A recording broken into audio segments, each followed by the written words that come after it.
Sorry, so lucky for that. Phone cut off, like storage issues. All right, but we'll get straight back into it. All right. So, all right, yeah. Again, the moon is our calendar. All right. Okay. The Egyptians, the ancient Egyptians, they they are sun gods and things like that. They follow the sun. All right. And that's totally not our custom whatsoever. All right. Okay. This whole 12 o'clock midnight, it's a new day once it hits 12 o'clock a.m. That's all foolishness, man. Okay. That's false. That's Esau's way of, handling the date and the time and things like that. Okay. So Genesis chapter 1, again, we get there. Genesis chapter 1, verse 14, and it reads, while Elohim said, let there be lights in the firmament, in the ozone, which is the ozone layer, all right, of the heaven to divide the day from the night, and let them be for signs and for seasons and for days and for years, and let there be for lights in the firmament of the heaven to give light upon the earth, and it was so. You see? So, that's what they are, right? Okay. In the daytime, you got the sun out. It goes down, then comes in the moon, all right?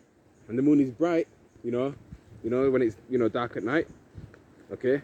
Especially, all right, if it's a full moon, okay, that's when it's in its perfection.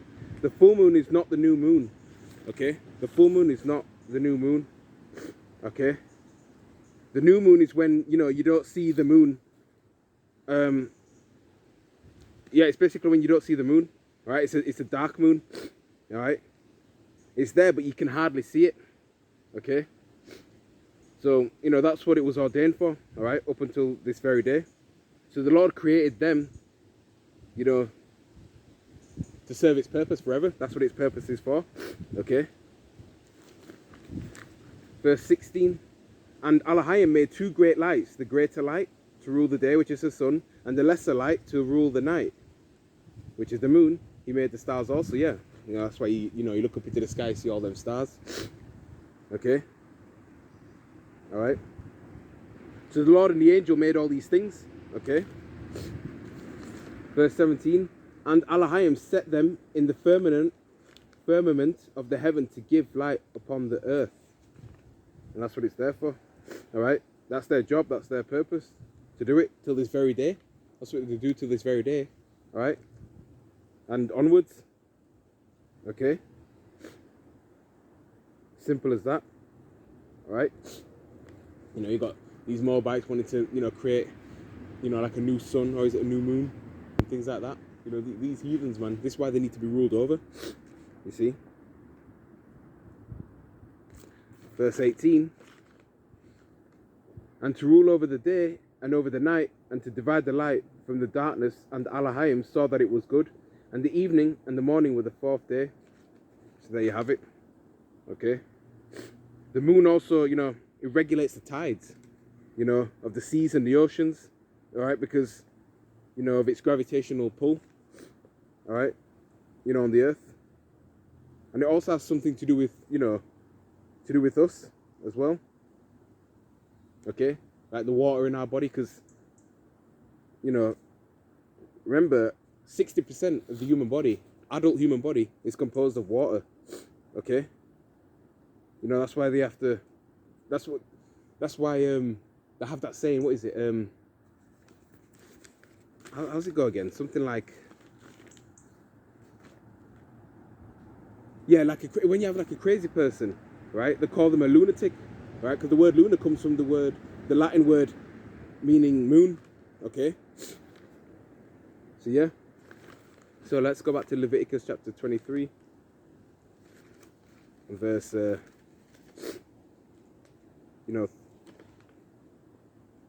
verse 35, and it reads again, on the first day shall be in holy convocation, you shall do no servile work therein. So again, the first day was a Sabbath, right? And that, that's further proof to demonstrate that, the Sabbaths are set in order, right, by the new moon. All right. The new moon being the first day of, of the month. Okay. That's the Sabbath. All right. Then you count down 7 days. All right. That's the Sabbath. All right. Then you have your fourth Sabbath, right, consecutively, right, in 1 month. Then the new moon comes in, and then that starts a new month. Okay. Not this Friday to Saturday nonsense. All right. That Friday evening to sundown to Saturday evening sundown. All right. Perpetually. Not that. Okay. That's how, Amalek keeps it, them JJs. Right. And that's wrong. Unless the new moon falls on, on that particular day, on that Friday, then you observe it, from Friday sundown to Saturday sundown. Okay. But that changes, you see. Okay. From month to month. Okay. Verse 36. 7 days you shall offer an offering made by fire unto the Lord, and on the 8th day shall be an holy convocation unto you, and you shall offer an offering, made by fire unto the Lord. It is a solemn assembly, and you shall do no servile work therein. Okay, so we don't have to offer, of offering, by fire anymore. Okay, we are the offering now. Okay, unto Yahweh Shem Yahshai. So we pray, even fast. All right, if you will. We should be praying and fasting. Okay, all the time. As much as we can. All right. If you can't always fast, all right, but we should continue to pray too. All right, see, never stop praying, man. Pray without ceasing. All right.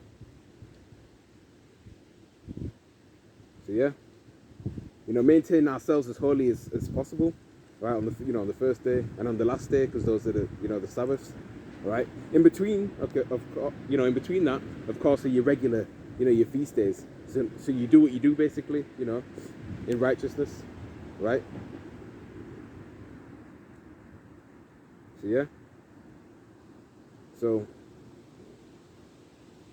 yeah, that's basically the gist of it, right? So yeah. And again, Yahushua was that sacrifice, man, right? Because he offered himself, as the living sacrifice. All right, the word sacrifice going into to make holy. All right, he was that unblemished lamb that died for the nation of Israel, beginning with the elect first and foremost. All right. So yeah. So that's what it boils down to. So let's jump to verse 37. These are the feasts of the Lord, all right, which you shall proclaim to be an holy convocation, to offer an offering made by fire unto the Lord, in a burnt offering, a meat offering of sacrifice, and drink offering, everything upon his day. All right. Beside the Sabbaths of the Lord, and beside your gifts, and beside all your vows, and beside all your free will offerings which you give unto the Lord. Also in the 15th day of the 7th month, when you have gathered in the fruit of the land, you shall keep a feast unto the Lord 7 days. Right? The first day shall be a Sabbath, and on the 8th day shall be a Sabbath as well. And you shall take you on the first day, all right, the boughs of the goodly trees, the branches of palm trees, and the boughs of thick trees, and willows of the brook, and you shall rejoice before the Lord your power 7 days. All right, you shall keep a feast unto the Lord 7 days, in the year. It shall be a statute for your forever in your generations, and we're not generating right now. All right, so this is something to be kept all the time. Okay. Celebrate it in the 7th month. Right, you shall dwell in booths. All right, when you go into that Hebrew word booths, it's sakah or saka'a. All right, going into tents, booths, temporarily shelter. Yeah. Okay. So it's temporary shelter. All right, going back to what I spoke about before. So you shall dwell in booths 7 days. All right. All that are Israelites, right, born shall dwell in booths as well. that your generations may know that I made the children of Israel to dwell in booths.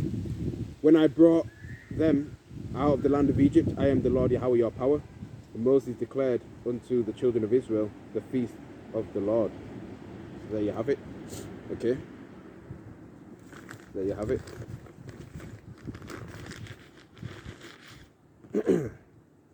That's basically the gist of that. Let's go to the book of, and we can close out soon. Psalm chapter 91 and verse 1. And it reads, He that dwelleth in the secret place of the Most High, right? The secret place, being the chariots, right? As well, being, when the destruction takes place and things like that. Right? And it's also a representative of this truth, right? This knowledge, wisdom, and understanding. Right? Shall abide under the shadow of the Almighty, right?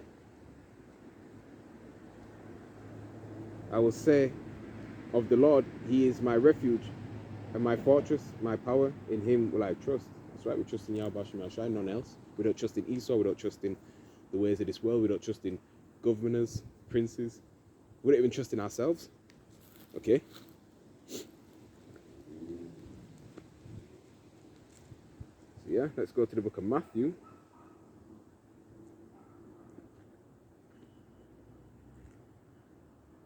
And close out here.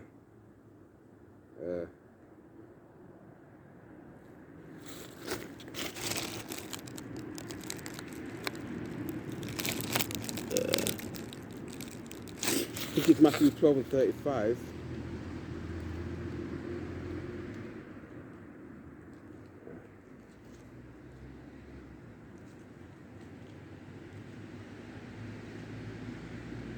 Just bear with me.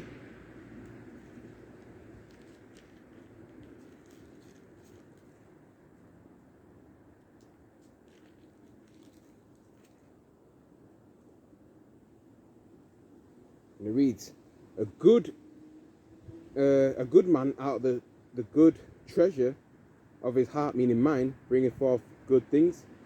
Okay? And an evil man out of the evil treasures bringeth forth evil things. Right? And this good treasure is this truth, man. Okay? You don't want to be comfortable with lies, all right? And many Israelites are sold out, even within this truth, man. Okay? They're taking a bag, all right? They're compromised, teaching wayward doctrines now, saying that the mark in Revelation chapter 30 verse 16 is an embargo, or sleeping with white women, or Christianity and things like that. Okay, so they've corrupted themselves. All right. So gonna end the lesson there. Lord willing, this spiritual camp lesson of the Feast of Tabernacles was edifying. In closing, Kal Halal Yahweh Shem Yahshai. Right, double honor to the elder apostles of the Great Millstone, GMS, who rule and teach Yasha Allah well through the Spirit, leading the flock by example. All right. And yes, we are the true Israelites. All right, prophesying the downfall of Esau's kingdom, the so-called WHITE man. And with that, I'm signing off. Shabbat Shalom to the elect.